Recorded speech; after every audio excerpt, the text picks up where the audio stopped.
Good afternoon. Happy Wednesday, everybody. I'm Charlotte, and this is Quarantine Story Time. And I'm just a little bit tired today. I don't know why. But thank you for joining. Thank you for all the people who stuck it through yesterday with this super long reading. So we're finally in volume 4, the final volume of the book, though there is an epilogue and like a little note from the author. Those are small, so I think we can handle it. It's like seeing the light at the end of the tunnel. We're really making progress on truly one of the longest books out there. We're almost there. So today we're starting volume 4, part 1, section 1. And right now I'm kind of at a crazy crossroads because part 1 of volume 4, we can either break it up into 2 long readings or 3 shorter readings, or like medium-sized readings, I guess, shorter to medium.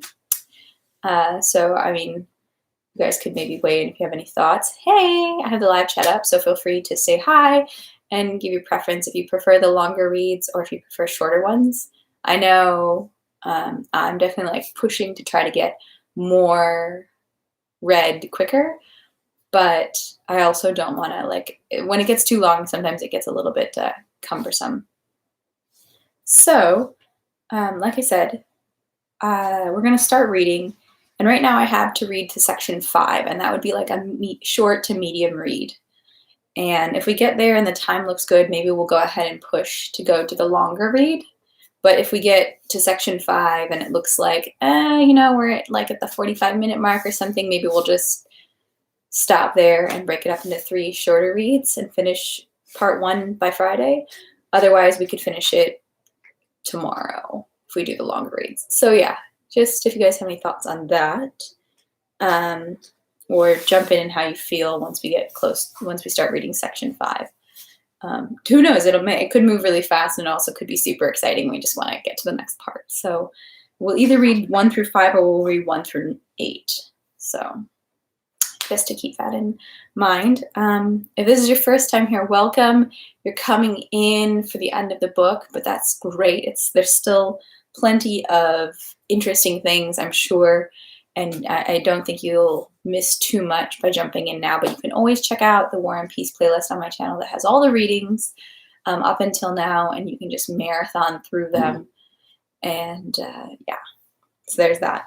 Where we left off before, at the end of volume 3, was Pierre got arrested in Moscow by the French because he was trying to break up some looters who were attacking an Armenian family and a young, beautiful Armenian woman. So he came to their defense, and in doing so, the French perceived him to possibly be someone who might have been trying to cause trouble in Moscow, maybe someone who had lit some of the fires since Moscow is now on fire. Though Tolstoy has said repeatedly that Moscow is on fire simply because, a half-abandoned city full of soldiers who have now started looting the place a wooden city like that could not be caught on fire. Soldiers are all over the place, building campfires everywhere, cooking, drinking, and there's no way that in a city that was wooden like that doesn't have any sort of fire brigade left or any sort of governance left, could just not catch on fire under these circumstances. So Moscow's on fire. Pierre has been arrested. The rest of our characters that we've been following have left the city or with military detachments outside the city. Prince Andrei is probably dying, but at this point, Natasha Rostov has met up with him, and they have in some way been reconciled, and she's trying to take care of him as best she can. And there seems to be return of the warm feelings between the two of them. So, but we will see if that leads to anything more substantial, especially as he may die because his wounds are quite grievous and seem to be getting really infected and rotting out, and it's like a big gash in his side. So yeah, all dramatic things.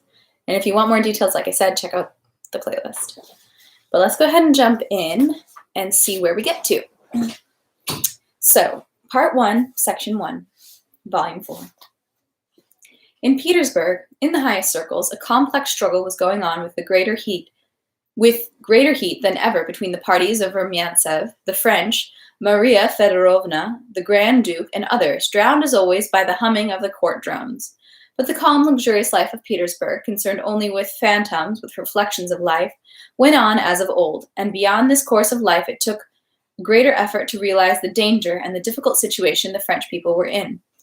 There were the same levees and balls, and the same French theater, and the same interests of the courts, the same interests of the service and intrigue. Only in the very highest circles were efforts made to keep in mind the difficulty of the present situation. It was recounted in whispers how differently from each other the two empresses behaved in these difficult situations. The Empress, Maria Fedorovna, concerned with the welfare of the almshouses and orphanages in her care, made arrangements to move all the institutions to Kazan, and the belongings of these establishments had already been packed. The Empress Elizaveta Alexeyevna, however, to the question of what orders she would be pleased to give, kindly replied with characteristic Russian patriotism that she could give no orders about state institutions since they were the sovereign's concern. As for what depends on her personally, she kindly replied that she would be the last to leave Petersburg. On the 26th of August, the very day of the Battle of Borodino, Anna Pavlovna had a soiree, the centerpiece of which was to be the reading of a letter from the Metropolitan, written on the occasion of sending the sovereign an icon of St. Sergius. This letter was considered a model of patriotic spiritual eloquence. It was to be read by Prince Vasily, famous for his artistic recitations. He also used to read at the empresses. The artistic recitation consisted in pouring out words loudly, melodiously, alternating between a desperate howl and a tender murmur, quite regardless of their meaning, so that it was quite by chance that one word fell in with the howling and the other with the murmuring. This reading, like all of Anna Pavlovna's soirees, had a political significance. Several important persons were to be there who had to be shamed for going to the French theater and inspired with patriotic sentiments. A good many people had already gathered, but Anna Pavlovna still did not see everyone she needed in her drawing room, and therefore would not let the reading begin, but initiated a general conversation. The news of the day for that day in Petersburg was the illness of Countess Bazoukov. Several days earlier, the Countess had unexpectedly fallen ill, had missed several gatherings of which she had been the adornment, and rumor had it that she was not receiving anyone. And then, instead of the famous Petersburg doctors who usually treated her, she had entrusted herself to some Italian doctor who was treating her in some new and unusual way. Everyone knew very well that the lovely Countess's illness came from the inconvenience of marrying two husbands at once, and that the Italian treatment consisted in removing that inconvenience. But in Anna Pavlovna's presence, not only did no one dare to think about it, but it was as if no one knew it. They say the poor Countess is very ill. The doctor says it's angina pectoris. Angina? Oh, that's a terrible illness. They say the rivals have been reconciled thanks to the angina. The old Count is touching, they say. He wept like a child when the doctor told him it was a dangerous case. The word angine was repeated with great pleasure. The old Count is touched, they say. Oh, it would be a terrible loss. She's a ravishing woman. You are speaking of the poor Countess, said Anna Pavlovna, approaching. I said to learn her news. I'm told she's doing a little better. Oh, unquestioningly, she's the most charming woman in the world, said Anna Pavlovna with a smile at her own rapturousness. We belong to different camps, but that does not keep me from appreciating her as she deserves. She's very unfortunate, Anna Pavlovna added. Supposing that by these words Anna Pavlovna had slightly lifted the veil of secrecy over the Countess's illness, one imprudent young man allowed himself to express surprise that, instead of calling for in famous doctors, the Countess was being treated by a charlatan who might give her dangerous remedies. Your information may be better than mine, Anna Pavlovna suddenly fell venomously upon this inexperienced man. But I know from good sources that this doctor is a very learned and able man. He is the personal physician of the Queen of Spain. And having thus annihilated the young man, Anna Pavlovna turned to Bilibin, who, in another circle, having gathered his skin and clearly preparing to release it again in order to utter un mot, was talking about the Austrians. I find it charming, he said, of a diplomatic paper sent to Vienna together with the Austrian standards taken by Wittgenstein, the hero of Petropol, as he was known in Petersburg. How is that? Anna Pavlovna addressed him, introducing silence for the hearing of the mot, which she already knew. Bilibin repeated the following actual words from the diplomatic dispatch he had composed. The Emperor returns these Austrian standards, said Bilibin. Friendly standards gone astray, which he found off the road, Bilibin concluded, releasing his skin. Charming, charming, said Prince Vasily. C'est la route de Varsovie peut-être. The road to Warsaw, perhaps, Prince Ippolit said loudly and unexpectedly. Everyone turned to him, not understanding what he meant by that. Prince Ippolit also looked around with merry surprise. Like everyone else, he did not understand the meaning of the words he had spoken. In the course of his diplomatic career, he had noticed more than once that words spoken suddenly like that turned out to be very witty, and just in case he had spoken these words, the first that came to his tongue. Maybe it will turn out very well, he thought, and if it doesn't, they'll be able to fix things up. Indeed, during the awkward silence that ensued, the insufficiently patriotic person whom Anna Pavlovna was waiting for in order to convert came in, and she, smiling and shaking her finger at Ippolit, invited Prince Vasily to the table and gave him 2 candles in the manuscript, asked him to begin. Everything became silent. Most gracious sovereign emperor, Prince Vasily proclaimed sternly and looked over the public as if asking if anyone had anything to say against it. But no one said anything. The first capital, Moscow, the New Jerusalem, receives her Christ. He suddenly emphasized the word her. As a mother, her zealous sons into her embrace, and through the gathering darkness, foreseeing the brilliant glory of thy dominion, sings in ecstasy, Hosanna, blessed is he that comes. These words Prince Vasily uttered in a tearful voice. Bilibin was attentively examining his fingernails, and many, clearly grown timid, seemed to be asking what they were guilty of. Anna Pavlovna, like a little old woman repeating the prayer before communion, whispered in advance, "Let the brazen and insolent Goliath." Prince Vasily continued, "Let the brazen and insolent Goliath from the borders of France encompass the ends of Russia in deathly horror. Meek faith that sling of the Russian David will suddenly crush the head of his bloodthirsty pride. Behold, the image of Saint Sergius, zealous of old, after the good of our fatherland, is being offered to your imperial majesty. I lament that my failing strength prevents me from delighting in seeing your gentle face. I have sent up to heaven my warm prayers that the Almighty may exalt the generation of the righteous and fulfill among them the wishes of your majesty." What force, what style was heard in the praise of the reader and of the writer. Inspired by this speech, Anna Pavlovna's guests talked for a long time about the situation of the fatherland and made various conjectures about the outcome of the battle which would be offered one of these days. "Vous verrez. You'll see," said Anna Pavlovna. "Tomorrow, on the sovereign's birthday, we'll receive news. I have a good presentiment." Meanwhile, the Battle of Borodino is happening. Section 2. Anna Pavlovna's presentiment indeed proved true. The next day, during the prayer service in the palace on the occasion of the sovereign's birthday, Prince Volkonsky was called out of the church and received an envelope from Prince Kutuzov. This was Kutuzov's report written from Tatarinovo on the day of battle. Kutuzov wrote that the Russians had not retreated a step, that the French losses were much greater than ours, that he was reporting in haste from the battlefield and had not yet had time to gather the latest information, which meant it was a victory. And at once, before leaving church, thanks were offered up to the Creator for his help and for the victory. Anna Pavlovna's presentiment proved true. For the whole morning, a joyful, festive mood reigned in the city. Everyone took the victory for an accomplished fact, and some spoke of the capture of Napoleon himself, of his deposition and the choice of a new head for France. Far from the action and amidst the conditions of court life, one could hardly expect the events to be reflected in all their fullness and force. Involuntarily, general events group themselves around some specific occurrence. So now the main joy of the courtiers consisted as much in the fact that the news of the victory arrived precisely on the sovereign's birthday as in the fact that we had been victorious. This was like a successful surprise. In Kutuzov's report, mention was also made of the Russian losses, and among them Tuchkov, Bagration, and Kutesov were named. The sad side of the event in the local Petersburg world also involuntarily grouped itself around one event, the death of Kutesov.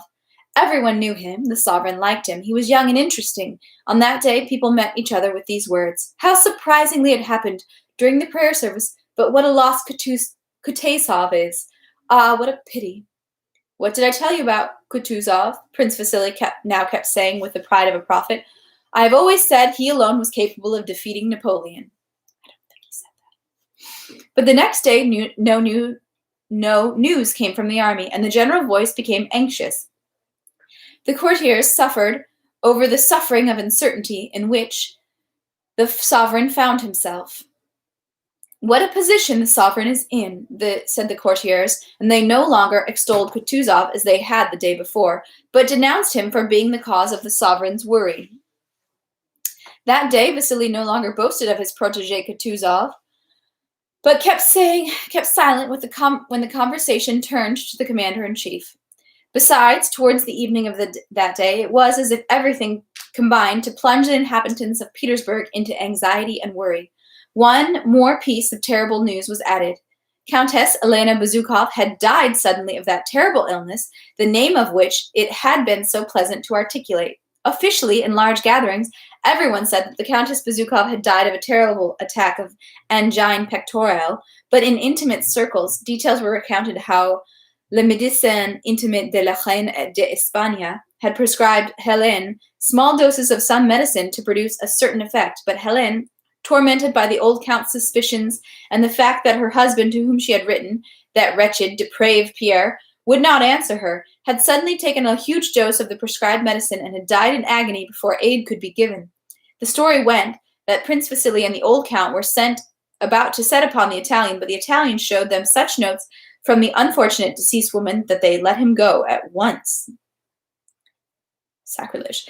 General conversation concentrated itself around three grievous events: the sovereign's uncertainty, the loss of Kutuzov, and the death of Hélène. On the third day after Kutuzov's report, the landowner arrived in Petersburg from Moscow, and the news spread throughout the city about the surrender of Moscow to the French. This was terrible. Imagine the sovereign's position. Kutuzov was a traitor, and Prince Vasily, during the visits of condolences paid to him on that occasion of his daughter's death, said of the formerly praised Kutuzov, it was forgivable for him, in his sorrow, to forget what he had said before, that nothing else could have been expected from a blind and depraved old man. I am only surprised that the destiny of Russia could have been entrusted to such a man.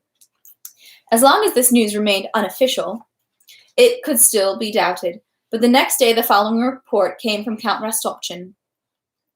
Prince Kutuzov's adjutant has brought me a letter in which he requests police officers from me to lead the army to the Ryazan road. He said that he is abandoning Moscow with regret. Sovereign, Kutuzov's action decides the fate of the capital and of your empire. Russia will shudder on learning that the city in which Russia's greatness is centered, where the remains of your ancestors lie, is given up to the enemy. I will follow the army. I have evacuated everything. All that is left for me is to weep over the fate of my fatherland. Having received this report, the sovereign sent Prince Volkonsky to Kutuzov with the following rescript. Prince Mikhail Ilarinovich, I have had no reports from you since August 29th. Meanwhile, I received on September 1 through Yaroslav from the Moscow commander-in-chief the grievous news that you and the army have decided to abandon Moscow. You can imagine the effect this news has made on me. And your silence redoubles my astonishment. I am sending this by my Adjutant General Prince Volkonsky in order to learn from you the situation of the army and the reasons that prompted you to such a grievous resolution.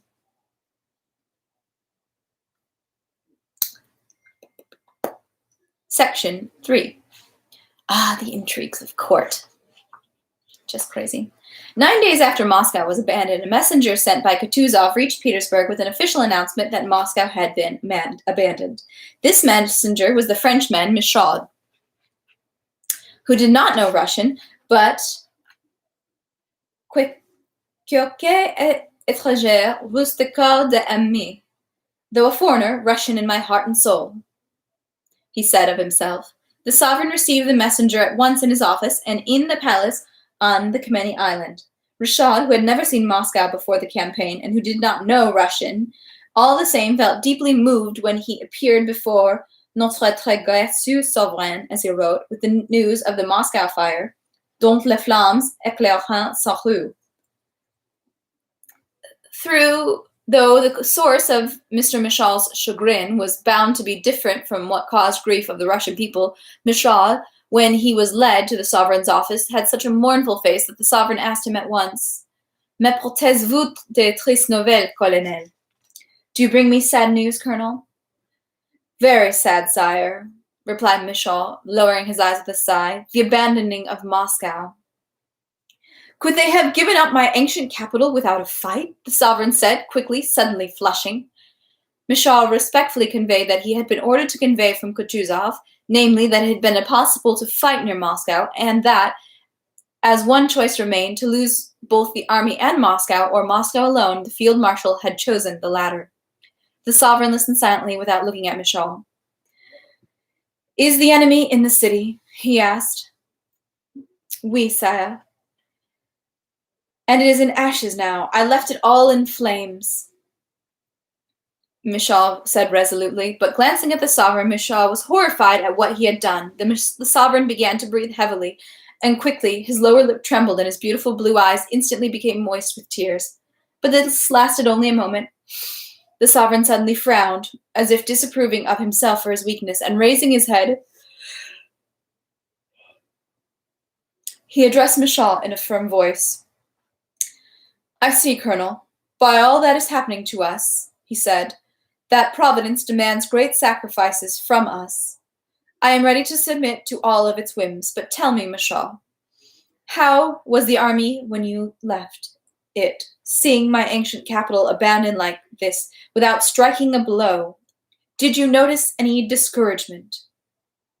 Seeing that his très gracieux souverain had calmed down, Michal also calmed down, and he did not yet have time to prepare an answer to the direct and essential question of the sovereign, which also required an answer.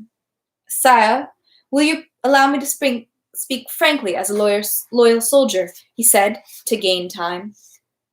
"Colonel, I always demand that. Conceal nothing from me," said the sovereign. "I absolutely want to know how it is." "Sire," said Michal, with a fine, barely perceptible smile on his lips, having had time to prepare his answer in the form of a light and respectful "Je demande." "Sire, I play on words. Sire, I left the entire army, from the leaders down to the least soldier, without exception, in the most appalling, dreadful fear." "What's that?" the sovereign interrupted with a stern frown. "My Russians let themselves be cast down by misfortune? Never!" Michal only waiting for that in order to put in his play on words. "Sire," he said with the most respectful playfulness of expression, "they fear only that your Majesty, in the goodness of his heart, will let himself be persuaded to make peace. They are burning to fight," said the plenipotentiary of the Russian people, "and to prove how devoted they are to your Majesty by the sacrifice of their lives." "Ah," the sovereign said, calmly now, and with a benign twinkle in his eyes, slapping Michal on the shoulder, "you set me at ease, Colonel." The sovereign lowered his head and was silent for a time.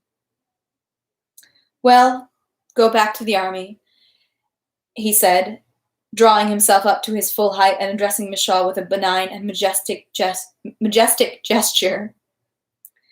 "And tell our brave men, tell all my good subjects wherever you may go, that when I have no soldiers left, I will personally put myself at the head of my dear nobility, of my good peasants, and thus use every last resource of my empire. It offers me much more than my enemies think." The sovereign spoke with an ever-increasing animation.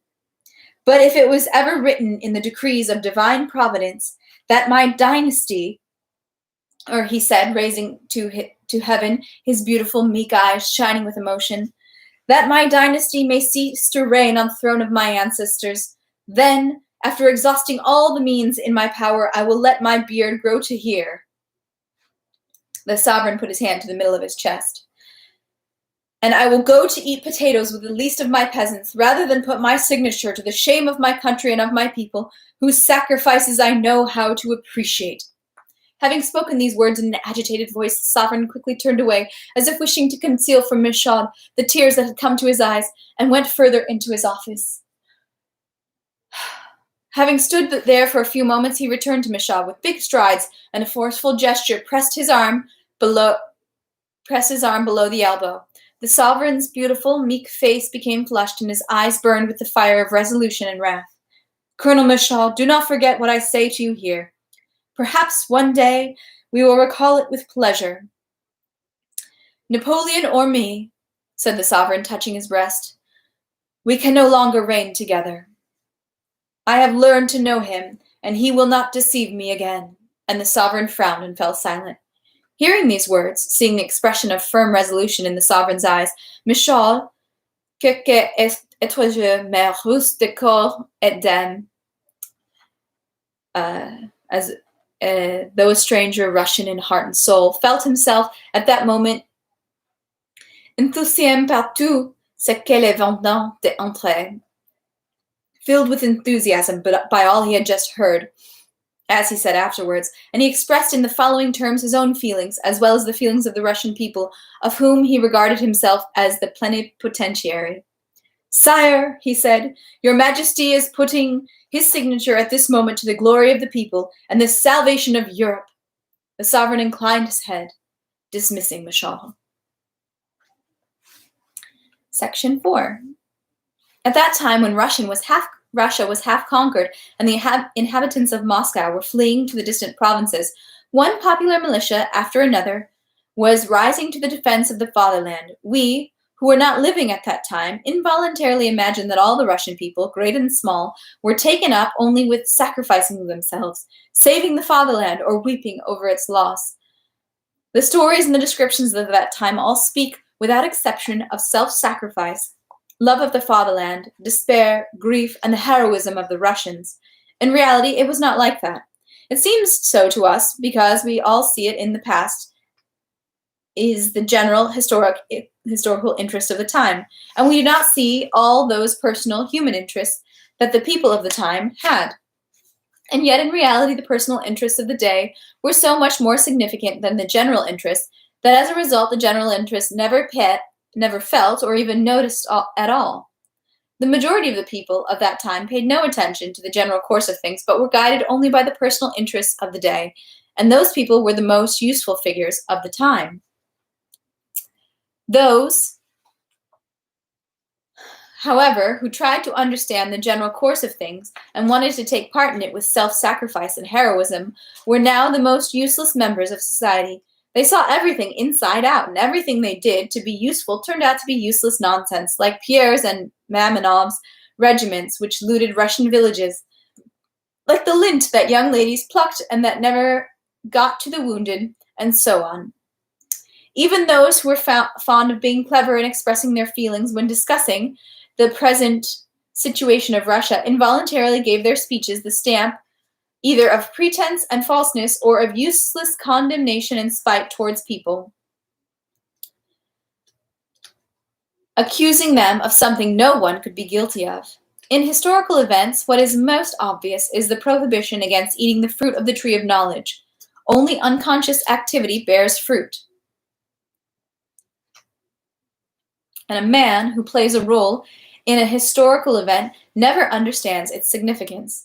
If he attempts to understand it, he is struck with fruitlessness. The significance of the event that was then taking place in Russia was the least conspicuous, the closer a man's participation in it was. In Petersburg and in provincial towns far from Moscow, ladies and men in militia uniforms wept over Russia and the capital and spoke of self-sacrifice and so on. But in the army that was retreating beyond Moscow, there was almost no talk or thought of Moscow. And looking at it burning, no one swore revenge on the French. But they thought of the next payday, or their next halt, or of Matryoshka the sutler, and the like. Nikolai Rostov, without aim of any self-sacrifice, but by chance, since the war had found him in the service, took a direct and prolonged part in the defense of the fatherland and therefore looked without despair and dark conclusions at what was happening in Russia. If he had been asked what he thought of the present situation in Russia, he would have said that there was nothing for him to think, that Kutuzov and the others were there for that, and that he had heard that regiments were being replenished, and that it must mean the fighting would go on for a long time yet, and that, in the present circumstances, it would be no wonder for him if he'd got a regiment within a couple of years.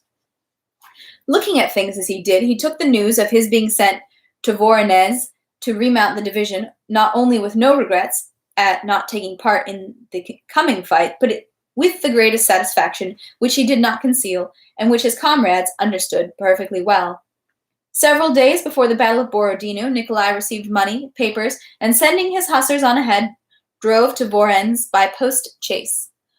Only someone who had experienced it, that is, who has spent several months on end in an atmosphere of active duty, can understand the pleasure Nikolai experienced when he got out of the area over which the troops spread their foraging operations, supply trains, and hospitals, when, instead of soldiers, carts, and dirty traces of a camp's presence, he saw villages with peasant men and women, landowners' houses, fields with grazing cattle, posting stations with sleeping station masters. He felt such a joy as if he were seeing it all for the first time.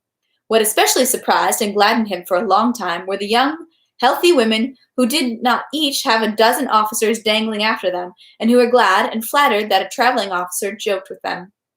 In the most cheerful state of mind, Nikolai arrived at night in a hotel in Voronezh, ordered everything that he had been long deprived of in the army, and the next day, clean-shaven and wearing his long, unworn, full-dress uniform, went to report to the authorities. The head of the militia was a civilian general, an old man who clearly enjoyed his military title and rank. He received Nikolai gruffly, thinking it was the military way, and questioned him imposingly, as if he had the right to do so, approving and disapproving, as if he were discussing the general course of things. Nikolai felt so cheerful that he found it merely amusing. From the head of the militia, he went to the governor. The governor was a lively little fellow, very gentle and simple. He pointed out Nikolai to the stud farms where he might get horses, recommended a dealer in town and a landowner 15 miles out of town who had the best horses, and promised him every sort of assistance. "Are you the son of Count Ilya Andreevich? My wife was great friends with your mother. We received on Thursdays. Today's a Thursday. Kindly come to my place without any formalities," said the governor, dismissing him. Straight from the governor's, Nikolai took relay horses and, putting the sergeant major in with him, galloped off to the landowner's stud farm 15 miles away. Everything in this initial period of his stay in Voronezh was cheerful and easy, and, as happens when a man is well disposed himself, everything went smoothly and swimmingly. The landowner Nikolai went to was an old bachelor, a cavalry officer, a horse fancier, a hunter, the owner of a carpet room, of century-old honey vodka, of Hungarian wine, and superb horses. After a couple of words, Nikolai bought 17 stallions for 6,000 choice ones, as he said, to make a display of his remount. Having had dinner and drunk a bit too much Hungarian, Rostov exchanged kisses with the landowner with whom he was already on familiar terms, and galloped back over the abominable road in the merriest spirits, constantly urging the driver on so as to be back in time for the governor's soiree. Changed, scented, his head doused with cold water, Nikolai, somewhat late but armed with the phrase "Vaut mieux tard que jamais," better late than never, arrived at the governor's. I must remember that phrase. It was not a ball, and no mention had been made of dancing, but everyone knew that Katerina Petrovna would play waltzes and écossaise on the clavichord, and that there would be dancing, and counting on that, everyone gathered as for a ball. Provincial life in 1812 was exactly the same as ever, with the only difference that the things were more lively in town because of the arrival of many rich families from Moscow, and that, as in everything that was going on at that time in Russia, some special boldness was noticeable in it.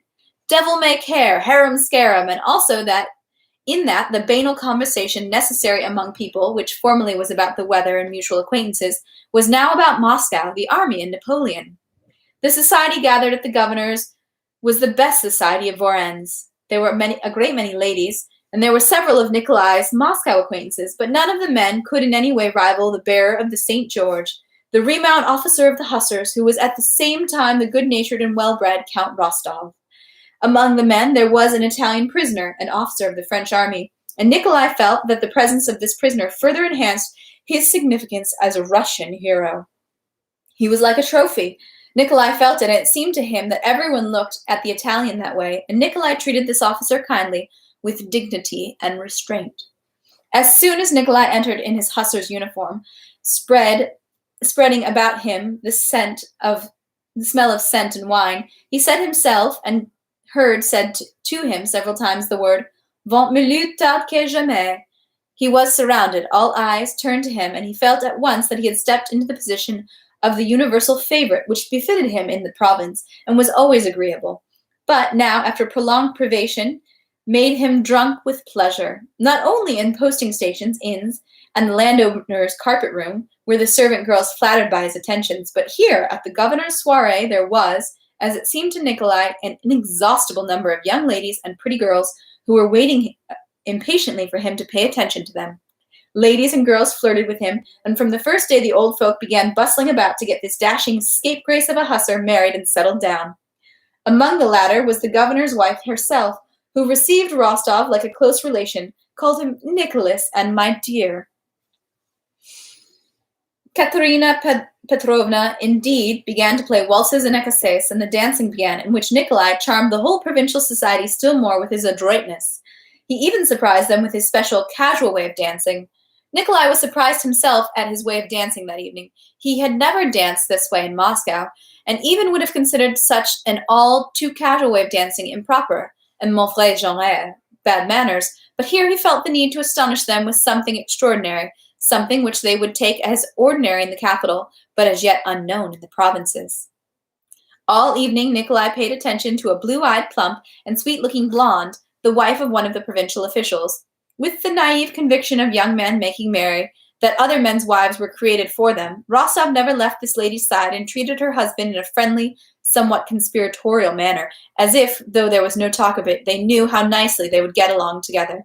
That is, Nikolai and this husband's wife. The husband, however, did not seem to share this conviction and tried to sulk with Rostov.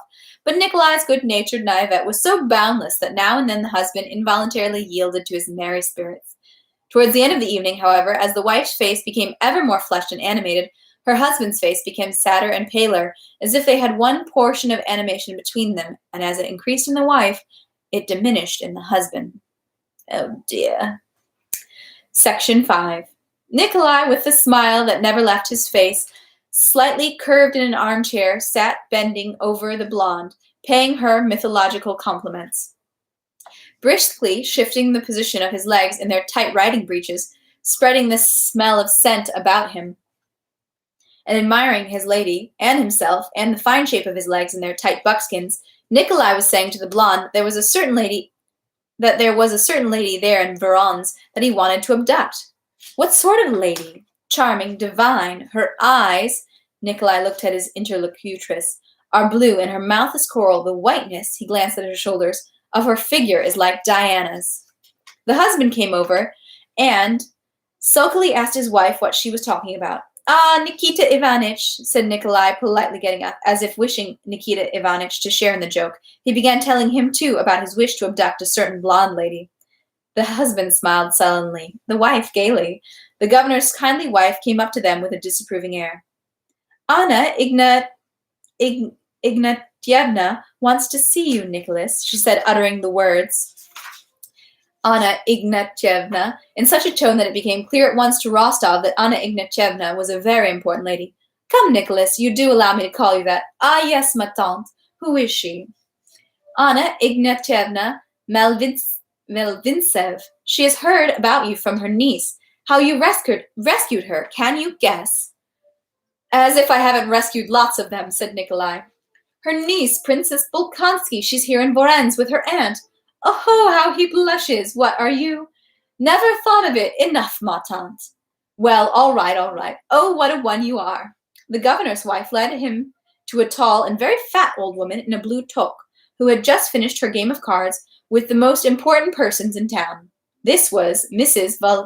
Malventsev, Princess Maria's aunt on her mother's side, a wealthy, childless widow who lived year-round in Vorennes. She was standing and settling up for the game when Rostov approached her. She narrowed her eyes sternly and imposingly, glanced at him, and went on scolding the general who had won from her. "Delighted, my dear," she said, giving him her hand. "Kindly call on me." After talking about Princess Marya and her late father, whom Mrs. Malvintsev evidently did not like, and asking Nikolai what he knew about Prince Andrei, who was also not in her good graces, the imposing old lady let him go, repeated her invitation to visit her. Nikolai promised and blushed again as he was taking his leave of Mrs. Malvintsev. At the mention of Princess Marya, Rostov experienced a feeling of bashfulness, even fear, incomprehensible to him.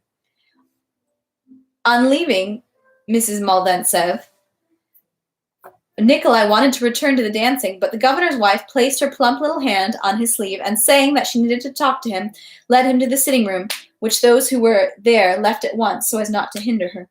"You know, mon cher," said the governor's wife with a serious expression on her small, kindly face, "it's just the match for you. Would you like me to arrange it?"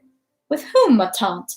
said Nikolai. "With the princess. Katerina Petrovna says Lily, but I think no. The princess. Wouldn't you like me to? I'm sure your mamma would thank me. Really, such a girl, so lovely. She's not at all so bad-looking." "Not at all," Nikolai said, as if offended. "As befits a soldier, ma tante, I don't invite myself anywhere and don't refuse anything," said Rostov, before he had time to think about what he was saying. "Remember, then, this is not a joke." "Of course not." "Yes, yes," said the governor's wife, as if talking to herself. "And here's another thing, mon cher Entre et Tres. Vous êtes trop assidu auprès de l'autre le blonde. Among others. And here's a thing, my dear, among others. You are too attentive to the other one, the blonde. The husband is pitiful, really." "But what a stupid thing I said to the governor's... Oh, no, we're friends," Nikolai said in the simplicity of his heart. It had never occurred to him that the pastime which he found so amusing might not be so for someone else. "But what a stupid thing I said to the governor's wife," Nikolai suddenly recalled at supper. "She's sure to start matchmaking, and Sonia," and on taking leave of the governor's wife, when she, smiling, told him once more, "Well, so remember," he took her aside. "The thing is, to tell you the truth, ma tante."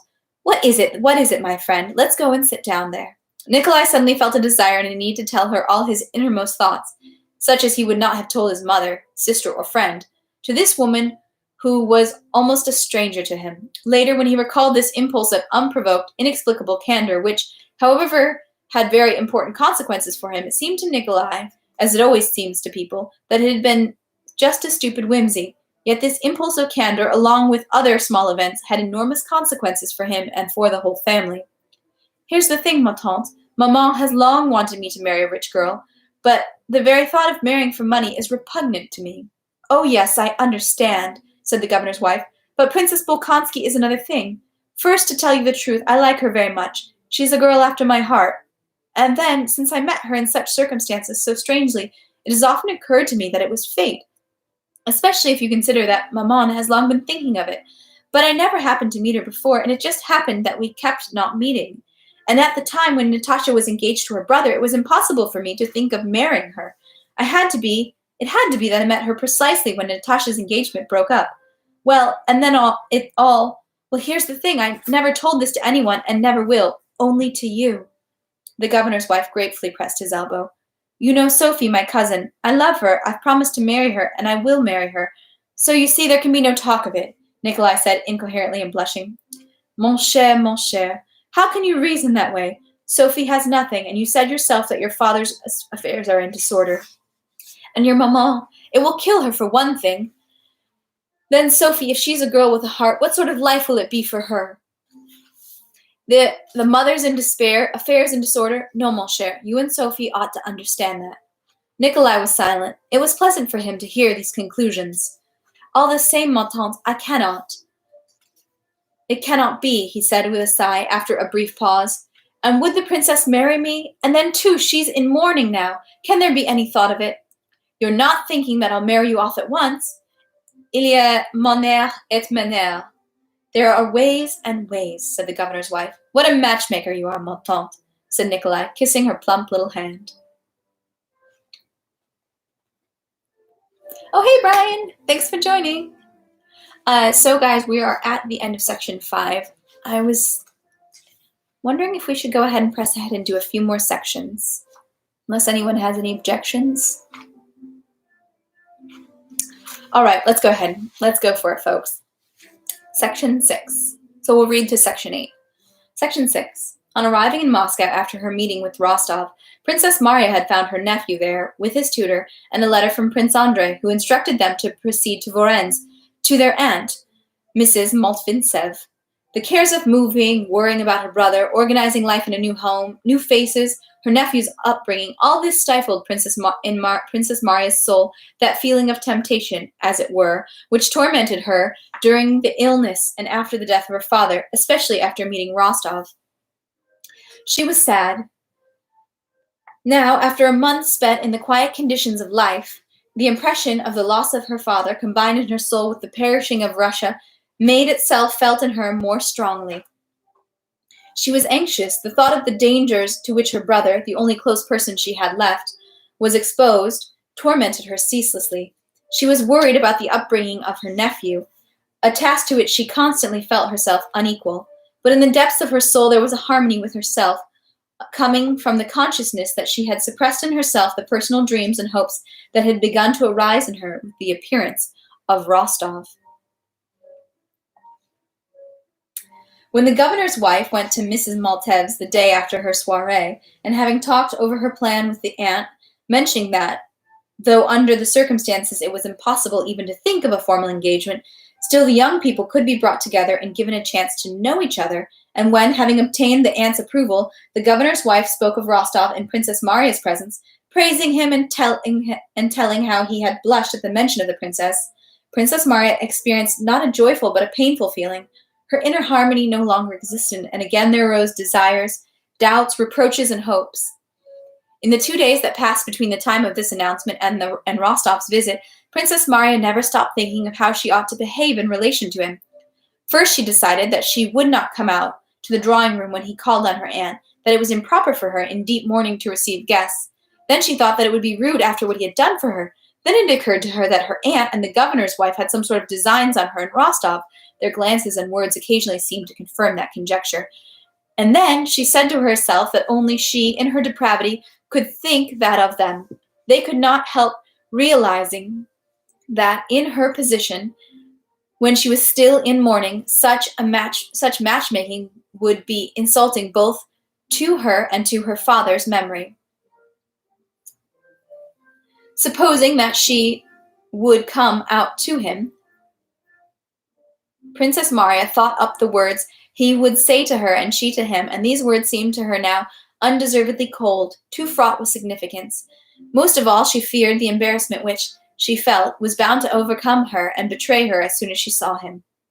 But on Sunday after the liturgy, when a footman came to the drawing room and announced that Count Rostov was there, the princess showed no embarrassment, only a slight flush came to her cheeks, and her eyes lit up with a new, luminous brightness. "Have you seen him, Aunt?" Princess Marya asked in a calm voice, not knowing herself how she could be so outwardly calm and natural. When Rostov entered the room, the princess lowered her head for a moment, as if giving her guest time to greet her aunt, and then, just as Nikolai turned to her, she raised her head, and her shining eyes met his gaze. In a moment full of dignity and grace, she rose with a joyful smile, gave him her slender, delicate hand, and began to speak in a voice in which, for the first time, new, throaty, feminine notes sounded. Mademoiselle Bourrienne, who was in the drawing-room, looked at Princess Marya with bewildered astonishment. A skillful coquette herself, she could not have maneuvered better on meeting a man she wanted to please. Either black is quite becoming to her, or she has grown quite pretty, and I haven't noticed. And above all, that tact and grace, thought Mademoiselle Bourrienne. If Princess Marya had been able to reflect at that moment, she would have been more astonished than Mademoiselle Bourrienne at the change that had taken place in her. From the moment she saw that dear beloved face, some new force of life had taken hold of her and made her speak and act apart from her own will. Her face, from the time Rostov entered, was suddenly transformed, as this complex, skillful artwork on the sides of a carved and painted lantern, which had seemed crude, dark, and meaningless before, suddenly emerges with unexpected, striking beauty when the light is lit up inside. So was Princess Marya's face suddenly transformed. For the first time, all that pure, spiritual inner work which she had so far lived by emerged. All her good work of discontent with herself, her suffering, her yearning for the good, obedience, love, self-sacrifice, all this now shone in those luminous eyes, in her fine smile, in every feature of her tender face. Rostov saw it all quite as clearly as if he knew her his whole life. He sensed that the being before him was quite different, and better than all those he had met till then, and above all, better than himself. The conversation was almost simple and insignificant. They talked of the war, involuntarily exaggerating, like everyone else, their grief at these events, talked of their last meeting, and Nikolai, trying to turn the conversation to another subject, talked of the governor's kindly wife, of Nikolai's and Princess Maria's relatives. Princess Maria did not speak of her brother, turning the conversation to another subject as soon as her aunt mentioned Prince Andrei. It was clear that she could not speak artificially about the misfortunes of Russia, but her brother was a subject. She could speak artificially about the misfortunes of Russia, but her brother was a subject too close to her heart, and that she would not and could not speak lightly of him. Nikolai noticed that, and as he generally noticed with a keenness of observation unusual for him, all the nuances of Princess Maria's character, which only confirmed his conviction that she was an utterly special and extraordinary being.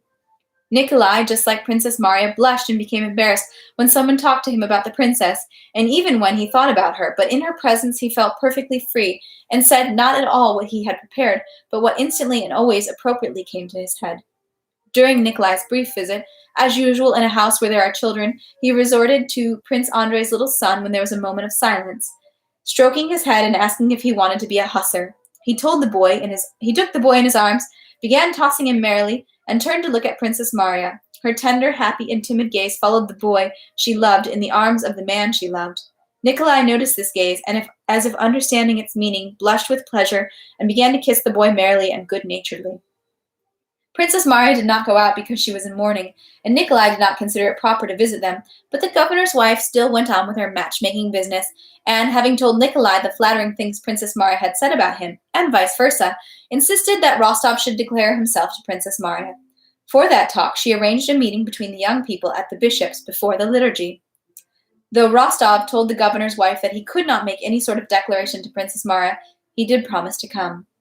Just as in Tilsit Rostov had not allowed himself to doubt that there was anyone recognized as good was indeed good, so also now, after a brief but sincere struggle with his effort to arrange his life according to his own reason and humble submission to circumstances, he chose the latter and gave himself up to the power which he felt was irresistibly drawing him somewhere. He knew that having given Sonia his promise to speak out his feelings to Princess Maria would be what he called base, but he also knew that he could never do anything base. And he knew that he could never do anything base, but he also knew, or did not know, but felt in the depths of his soul, that in yielding now to the power of the circumstances and the people who were guiding him, he was not only doing nothing bad, but was doing something very, very important, more important than anything he had ever done in his life. After his meeting with Princess Maria, the form of his life outwardly remained the same, but all his former pleasures lost their charm for him, and he often thought of Princess Maria, but he never thought of her as he thought, without exception of all the young ladies. He never thought of her as he thought, without exception of all the young ladies he met in society, nor as he had long thought, and at one time with rapture about about Sonia. Like almost every honorable young man, he thought of all young ladies as future wives, applying to them in his imagination all the conditions of married life: a white dressing gown, a wife at the samovar, the wife's carriage, children, maman and papa, his relations with her, and so on and so forth, and he had enjoyed these pictures of the future. But when he thought of Princess Maria, with whom they were matchmaking him, he could never imagine anything of their future married life. Even when he tried, everything came out incoherent and false. It only made him feel eerie. Section 7. The dreadful news of the Battle of Borodino, of our losses in dead and wounded, and the still more dreadful news about the loss of Moscow were received in Vorónezh in the middle of September. Princess Maria, learning of her brother's wound only from the newspapers and having no definite news of him, was getting ready to go in search of Prince Andrei, as Nikolai heard. He had not seen her himself.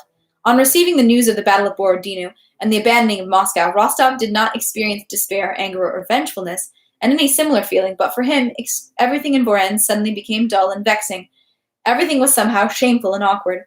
All the conversations he heard seemed artificial to him. He did not know how to judge at all, and he felt only in the regiment could everything become clear to him. He was in a hurry to finish buying horses and often flew into a temper unfairly with his servant and the sergeant major. A few days before Rostov's departure, a prayer service was offered on the occasion of the victory won by the Russian troops, and Nikolai went to the liturgy. He placed himself a little behind the governor, and with official staidness, thinking of the most various subjects, stood through the service. When the prayer was over, the governor's wife beckoned him to her. "Did you see the princess?" she said, nodding towards a lady in black standing behind the choir. Nikolai at once recognized Princess Marya, not so much by her profile, which could be seen under her hat, as by the feelings of carefulness, fear, and pity that at once came over him. Princess Marya, obviously immersed in her own thoughts, had made a last sign of the cross before leaving the church. Nikolai looked at her face with astonishment. It was the same face he had seen before, and it was the same general expression of fine, inner spiritual work, but now it was lit completely differently. It bore a touching expression of sorrow, entreaty, and hope. As had happened with Nikolai before her in her presence, he went up to her without waiting for the governor's wife to advise him to go to her, and without asking himself whether or not it would be good or proper for him to address her there in church, and told her that he had heard about her grief and sympathized with her with all his soul. As soon as she heard his voice, a bright light suddenly shone in her face, lighting up both her sorrow and her joy. "There's one thing I wanted to tell you, Princess," said Rostov. "It is that if Prince Andrei Nikolaevich was no longer alive, him being the commander of a regiment, it would have been announced at once in the newspapers." The princess was looking at him, not understanding his words, but rejoicing at the expression of compassionate suffering in his face. "And I know so many examples when a shrapnel wound," the newspaper had said it was a shell, "is either fatal at once or, on the contrary, very light," said Nikolai. "You must hope for the best, and I'm sure—" Princess Marya interrupted him. "Oh, that would be so she began, and breaking off from emotion, she inclined her head gracefully, as she did everything in his presence, and glancing at him with gratitude, followed after her aunt. In the evening of that day, Nikolai did not go out visiting anywhere, but stayed home to finish some accounts with the horse dealers. When he finished his business, it was too late to go anywhere, but still too early to go to bed, and for a long time Nikolai paced up and down the room alone, thinking over his life, which rarely happened with him. Princess Marya had produced a pleasant impression on him near Smolensk, that he had met her then in such particular conditions, and that it was precisely her that his mother had pointed to at one time as a wealthy match for him, had made him pay special attention to her. In Vorennes, during the time of his visit, the impression was not only pleasant but strong. Nikolai was struck by that particular moral beauty which he noticed in her this time. However, he was getting ready to leave, and it never occurred to him to regret that, in leaving Vorennes, he was losing the chance of seeing the princess. But this last meeting with Princess Marya in church, Nikolai felt it, had lodged more deeply in his heart than he had expected, and more deeply than he wished for his own peace of mind. That pale, fine, sorrowful face, that luminous gaze with those quiet, graceful movements, and above all that tender and deep sorrow which showed in all her features, stirred him and called for his sympathy. Rostov could not bear to see an expression of higher spiritual life in men. That was why he did not like Prince Andrei. He referred to it contemptuously as philosophy, dreaminess, but in Princess Marya it was precisely in that sorrow, which revealed the whole depths of a spiritual world foreign to him, that Nikolai felt an irresistible attraction. She must be a wonderful girl, precisely an angel, he said to himself. Why am I not free? Why did I rush things with Sonia? And involuntarily he pictured the richness of the other in those spiritual gifts, or he pictured to himself a comparison between the two, the poorness of the one and the richness of the other in those spiritual gifts, which Nikolai did not have and which he had therefore valued so highly. He tried to picture her how it would be if he were free. How would he propose to her?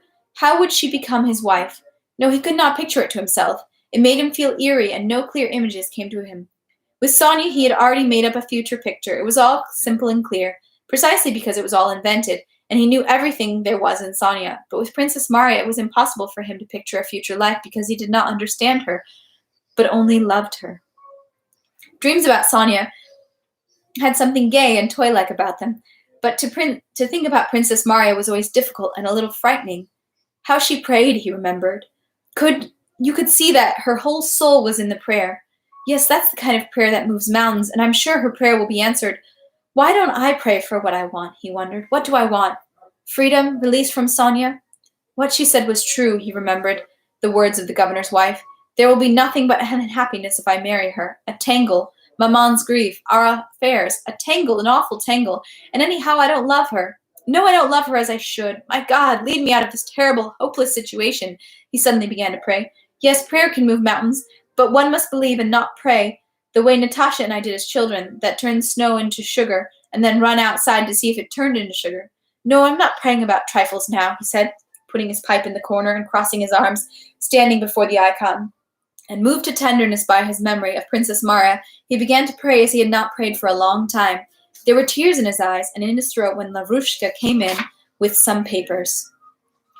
Fool, why do you barge in unasked? Said Nikolai, quickly changing his position. From the governor, Lavrushka said in a sleepy voice. A messenger came. There's mail for you. Well, all right. Thanks, and off with you. Nikolai took 2 letters. One was from his mother, the other from Sonia. He recognized them by the handwriting and opened Sonia's letter first. He had read only a few lines when his face turned pale and his eyes widened fearfully and joyfully. No, it can't be, he said aloud. Unable to sit still, he began pacing the room with a letter in his hand, reading it. He glanced through it, then read it once, twice, and hunching his shoulders, spreading his arms, stopped in the middle of the room with a gaping mouth and fixed eyes. The thing that he had just prayed for, with the certainty that God would grant his prayer, had been granted. But Nikolai was astonished by it, as if it was something extraordinary, and as if he had never expected it, and as if, in fact, it had happened so quickly, proved that it had not come from God, whom he had asked, but from ordinary coincidence. That seemingly indissoluble knot that had bound Rostov's freedom was dissolved by this unexpected, as it seemed to Nikolai, and quite unprovoked letter from Sonia. She wrote that the latest unfortunate circumstances, the loss of almost all of the Rostov's Moscow property, the Countess's oft-repeated wishes that Nikolai would marry Princess Bolkonsky, and his recent silence and coldness, all this together had made her resolve to renounce his promise and give him his full freedom. It is too painful for me to think that I could be the cause of grief or discord in the family of my benefactors, she wrote, and my love has no other aim than the happiness of those I love. And so I beg you, Nicholas, to consider yourself free and to know that, despite all, no one can yet love you more than your Sonia. Both letters came from the Trinity Monastery. The other letter was from the Countess. This letter described the last days in Moscow, the departure, the fire, and the loss of all their property. Among other things, the Countess wrote that Prince Andrei was traveling with them among the wounded. His condition was very grave, but the doctor now saw that there was greater hope. Sonia and Natasha were taking care of him as nurses. The next day, Nikolai took this letter and went to see Princess Marya. Neither Nikolai nor Princess Marya said a word about what the words "Natasha is taking care of him" might mean. But owing to this letter, Nikolai and the princess were suddenly brought together in almost familial relations. The next day, Nikolai saw Princess Marya off to Yaroslav, and a few days later, he himself left for the regiment.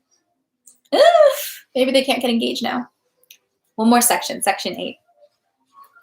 Sonia's letter to Nikolai, which was the realization of his prayer, had been written from the Trinity Monastery. Here is how it came about. The old Countess was more and more taken up with the idea of marrying Nikolai to a rich bride.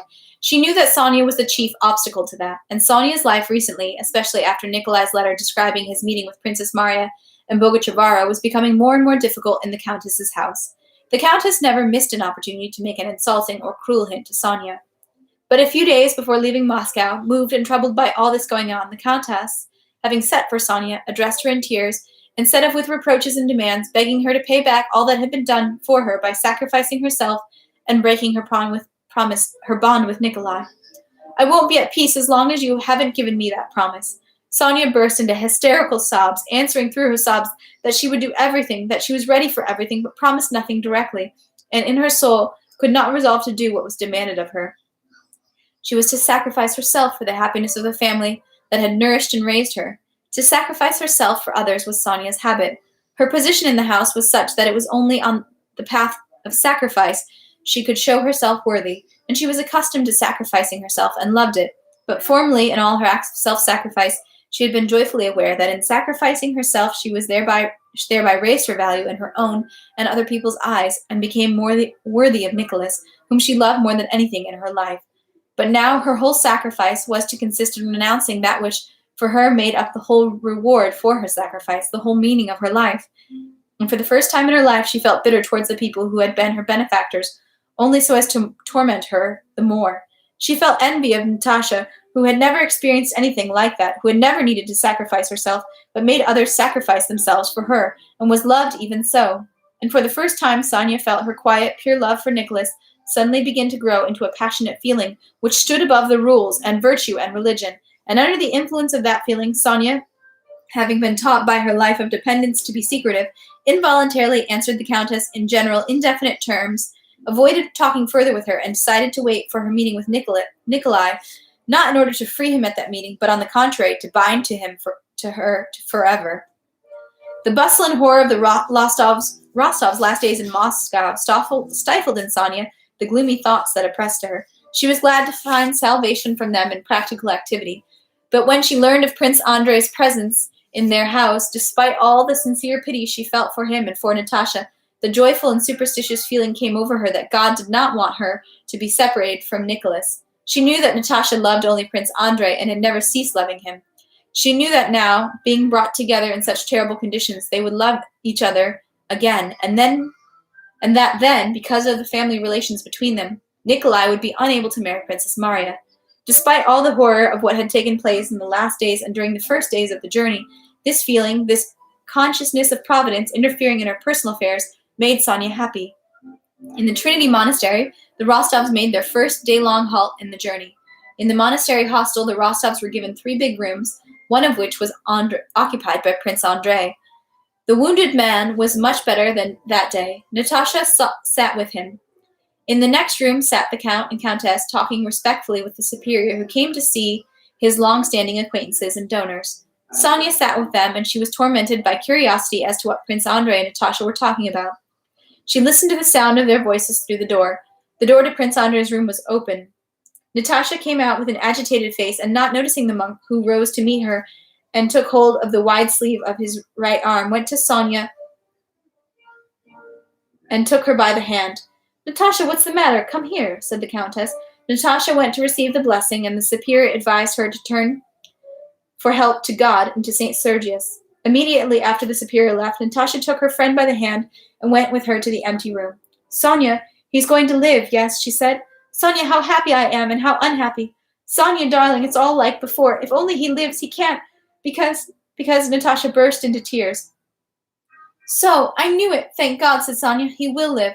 Sonia was no less agitated than her friend, both by her fear and grief, and by her own personal thoughts, which she did not tell to anyone. Sobbing, she kissed and comforted Natasha. If only he lived, she thought.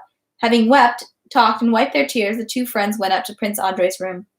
Natasha, cautiously opening the door, peeked into the room. Sonia stood next to her by the half-open door. Prince Andrei lay propped high on 3 pillows. His pale face was calm, his eyes closed, and they could see that he was breathing evenly.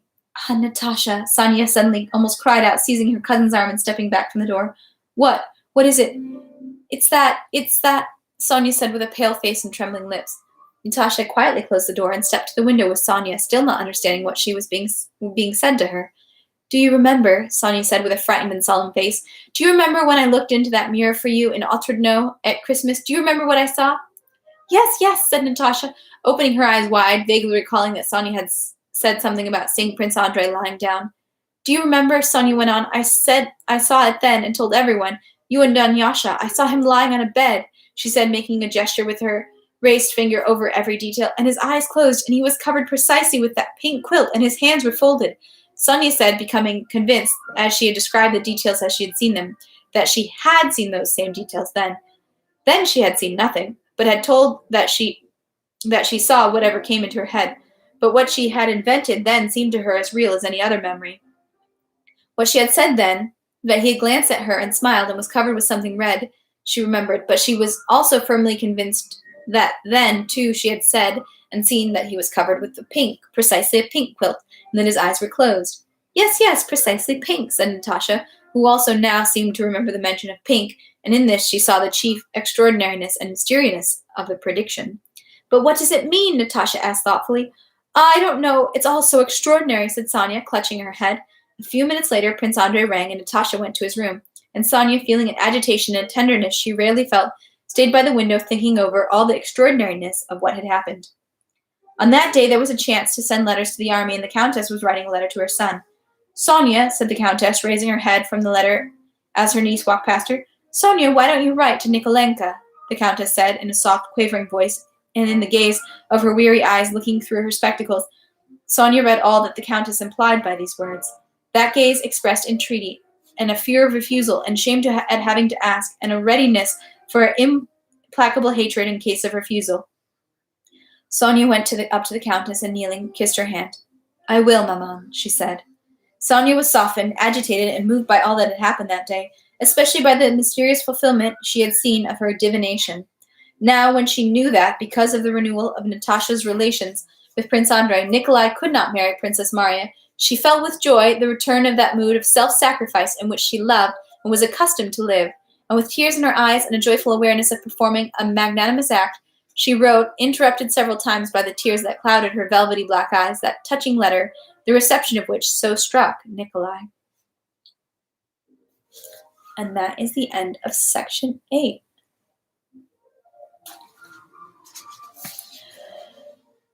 You feel sorry for Sonia and shame on Nicholas. Yes. I mean, I do and I don't. Perhaps slightly controversial. It's like, I get it. They're like childhood sweethearts. But, you know, people change, and I don't know. She's kind of holding on to this love and affection for him. I personally don't think they would be good for each other. I personally don't think his, like, way of treating her would be... Sorry, that was the end of section 8, so that's where we'll stop for today. I don't think his way of treating and, like, imagining her would be great. I don't think theirs would be a healthy relationship. This idea of her always self-sacrificing for her benefactors, and this always of, you know, him kind of viewing her as, like, lesser. I feel like there would be some sort of, like, different dynamic. I don't think there'd be enough respect in that sort of relationship. Though he would love and have affection for her, I don't really think that'd be a healthy relationship for the two of them. And I think this, like, it's like almost an obsession with her. And so I kind of wonder about the healthiness. And it just feels like manipulative, how she's always like, well, I'll sacrifice, and I'll just sacrifice and keep my feelings to myself in hopes that I can win his love. And it's like sort of noble and also sort of manipulative. So I don't know, I'm kind of like on the fence about that. Kind of hoping more for Princess Maria, because of anyone, I kind of feel the worst for Princess Maria. I feel like she had like the toughest life here, and she deserves some happiness. And I feel like Nikolai would actually care and love her in a strange way, where other people would kind of just marry her for her fortune, you know? So that's kind of where I'm going. I feel like Sonia is a very lovable person and could find love, but I feel like Nikolai and Princess Maria might be an unusual match that might be the only way they would both have like a mutual respect and love for the other. But I don't know. I mean, they're just like, you know, the only thing we have with them are these a few initial meetings, and, you know, there's always the rapture of when you first have like affection or like affection or, you know, or attraction to someone. So yeah. He would continue to string her along. Yeah, he kind of did. I mean, I think he also just kind of got carried away with it. As he seems to be sort of a married fellow who gets carried away with. He does seem a little bit of like a player of like hanging out. But I think also, not to make excuses for it, but I think that's something of, you know, the time and kind of how men were, that was sort of considered like normalized in society behavior. But yeah, I think, well, and that's part of the reason why I think Princess Maria might be better for him, because I feel like there isn't enough respect between him and Sonia. Like, he can still kind of like, you know, if he's in a mood, he kind of just like doesn't talk to her, or, you know, even though he's promised to her, he's like flirting with this other guy's wife, you know. But I feel like with Princess Maria, there was a connection there that really kind of like made him take her more seriously and even himself more seriously. And that's why I kind of think there might be, relationship-wise, there might be more of a healthy relationship option there, maybe. Or they could get married and then just be like, have no respect for each other and like go completely different ways. But that's just sort of my thought on that.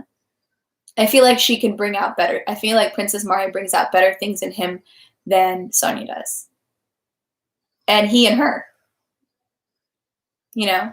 I don't know.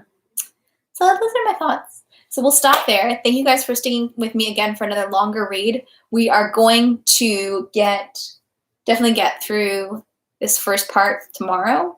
And I think the next few parts we can also be broken up into 2 chunks. So, you know, in like a week, I think we'll be getting closer to the end of volume 4. And then also there's a kind of a chunk of an epilogue, I realized. So we'll also get into that. So stay tuned. Like I said, we'll be pushing through slightly longer readings, but I think it'll be great because I think it keeps the pacing a little better. So yeah.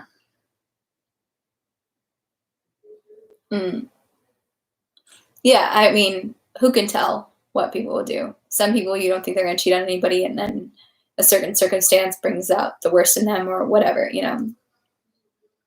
And considering that he doesn't seem like a young man who's had a lot of discipline in his life to control his old impulses, I mean, it could go either way. But yeah, children, get some discipline. All right, thank you guys. Like I said, I'm going to stop it there. Let you guys go. And in exciting news, I have a couple microphones on the way, so we'll do some sound tests and hopefully get you guys a little bit of better vocal quality or recording sound quality here. So thanks for sticking by, and I will see you guys tomorrow. Bye.